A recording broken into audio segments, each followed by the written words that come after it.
प्रणाम। बाबा शिव की मस्ती में झूम रहा अभय सिंह IITN बाबा, और दूसरी तरफ अनिरुद्धाचार्य जी महाराज, जिनको करोड़ों दुनिया सुनती है। तो हम आज इस वीडियो में विश्लेषण करेंगे कि दोनों का स्तर क्या है, अनिरुद्धाचार्य जी का स्तर क्या है और अभय सिंह जी का स्तर क्या है, IITN बाबा का स्तर क्या है। इस वीडियो में विश्लेषण करेंगे अपनी बुद्धि के आधार पर। हमारा यह वीडियो केवल ज्ञान को देने वाला है। तो आरंभ करते हैं। बाबा की मस्ती में झूम रहा IITN बाबा, जिसे 90% लोग पागल ठहरा रहे हैं कि वो पागल है, उसका बौद्धिक स्तर बिगड़ा हुआ है, उसे पागल खाने भेजना चाहिए। वह अपने संसारिक माता पिता का अपमान कर रहा है, जो उसे संसार में लेकर आए उसी का अपमान कर रहा है अभय सिंह। तो उसका स्तर क्या हो सकता है? हमें उसका अनुसरण नहीं करना चाहिए, उसे ज्यादा नहीं सुनना चाहिए। वह लोगों को पथ भ्रष्ट कर रहा है, वह संन्यास की मान मर्यादाओं का उल्लंघन कर रहा है। अभय सिंह को नहीं सुनना चाहिए। 90% दुनिया यही कह रही है, बड़े बड़े बाबा लोग भी यही कह रहे हैं, जिनका संबंध बड़े बड़े अखाड़ों से है। तो क्या कारण है? दूसरी तरफ अनिरुद्धाचार्य जी महाराज, जो किसी भी श्लोक का तात्विक अर्थ नहीं लगा पाते हैं, अर्थ को कहीं ना कहीं अनर्थ बना देते हैं।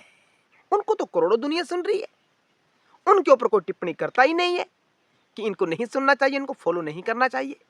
जो अंतिम बातें करते हैं, जो वेद उपनिषद की बातें कर रहा है, शिव और शक्ति की बातें कर रहा है, उन्हें बाबा लोग कह रहे हैं कि इनका अनुसरण नहीं करना चाहिए।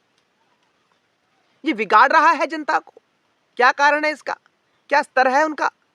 तो दर्शकों, इस वीडियो में हम अब आपको बताएंगे कि कैसे कैसे लोग अनिरुद्धाचार्य जी को सुनते हैं और कैसे कैसे लोग अभय सिंह जी को सुनते हैं या उनका अनुसरण करते हैं, उनको सही ठहराते हैं।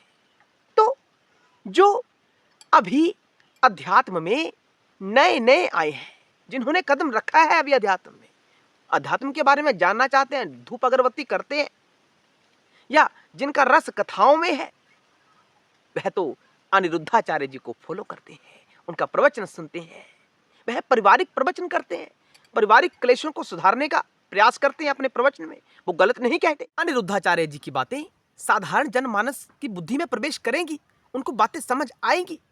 लेकिन जो अभय सिंह के स्तर की बातें हैं, वो अगले स्तर की बातें होती हैं, वो पूर्ण शिव और शक्ति की बातें होती हैं, वो वेद उपनिषद की बातें होती हैं। जो अनिरुद्धाचार्य जी को सुनते हैं, वह लोग भी एक ना एक दिन अभय सिंह के प्रवचन को अवश्य सुनेंगे, क्योंकि उनका बौद्धिक स्तर ऐसा है ही नहीं, उनकी विवेक का स्तर ऐसा है ही नहीं जो उनके प्रवचन को समझ सके।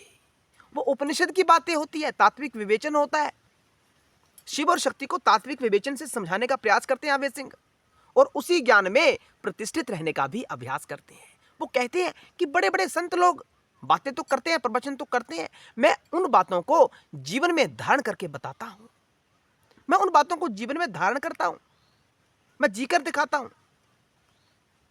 इसलिए अभय सिंह विशेष है, क्योंकि प्रवचन तो सब करते हैं, लेकिन उन प्रवचनों के मार्ग पर जो चलता है, वही सत्य रूपेण शिव में स्थित रहता है, शिव में प्रतिष्ठित रहता है। अनिरुद्धाचार्य जी की बातें गलत नहीं होती, लेकिन वो अपने प्रवचन में अनर्थ कर देते हैं श्लोकों का। जो श्लोक शिव की महिमा में गाए जाते हैं, उनका संबंध भी वह किसी अन्य देवता से जोड़ देते हैं।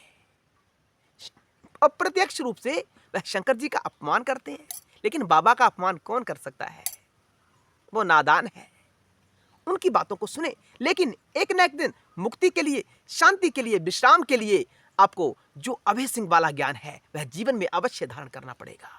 वह स्थिति है शिवोहम वाली स्थिति। जब व्यक्ति शिवोहम की स्थिति में जीने का अभ्यास करता है, प्रयास करता है, उसी को आध्यात्मिक कहा जा सकता है।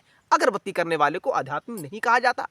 अनिरुद्धाचार्य जी के ऊपर रील्स बनती है, उनका मजाक बनाया जाता है, प्रसिद्ध तो वो हो रहे हैं, दिन प्रतिदिन उनकी प्रसिद्धि तो बढ़ रही है, लेकिन अभी उनका विवेक पूर्णतया जागृत नहीं हुआ है। उनका प्रवचन ऐसा कहता है, हम नहीं कह रहे, उनकी बातें कहते हैं। वो लोगों को अध्यात्म में स्थित करने का अभ्यास तो करते हैं, प्रयास तो करते हैं, लेकिन स्वयं उस ज्ञान में स्थित है ही नहीं। तो हमें अभय सिंह को गलत नहीं कहना चाहिए। वह शिव और शक्ति को अपना माता और पिता कह रहा है। इससे बड़ी बात और क्या हो सकती है।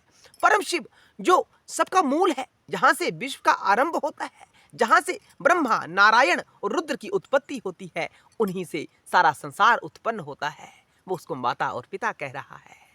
जो ब्रह्मा ने कहा, नारायण ने कहा, वही बातें आज अभय सिंह कर रहा है, तो लोग उनका अपमान बना रहे हैं, उनको पागल खाने भेजना चाहिए, ऐसा कह रहे हैं। उनके अहंकार को ठेस पहुंच रही है, क्योंकि सारी जनता का ध्यान अभय सिंह के ऊपर है और वो स्वयं को दिखाना चाहते हैं कि हम बाबा हैं, बड़े बड़े बाबा हैं, हमें सुनिए। लेकिन लोग अभय सिंह को सुन रहे हैं, तो इसी कारण से वो अभय सिंह को बुरा भला कह रहे हैं। यही कारण है उसका, और दूसरा कोई कारण नहीं है। हर हर महादेव, जय शिव शंकर।